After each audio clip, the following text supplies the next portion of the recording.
Ek wil net gou vir jou sê, ek het in al my jare een Facebook-account, net een, my selfoonnommer. As jy my ken, as jy my volg vir 'n lang tyd, my nommer is 0645538396, is op my Facebook profiel.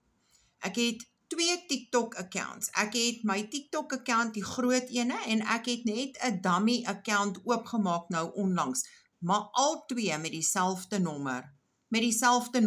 Ek het net 2 TikTok-accounts, ek het 1 Instagram-account, ek het 1 YouTube-account, en ek het 1, wat's daai ene met die Twitter-account, 1 LinkedIn-account, die res het ek almal een. Ek is nie een van die ouens wat hop van een account na die ander account toe nie, of wat nog 'n Facebook-profiel oopmaak nie. Facebook het ek net die een account. So asseblief wees versigtig, iemand het 'n fake account oopgemaak op my naam, moet nie 'n invite aanvaar nie. Dis 'n scam daai om geld uit mense uit te kry. Asseblief, ek het een account, as jy nie my nommer sien op die profiel nie, it's not me. Asseblief, geseënde aand.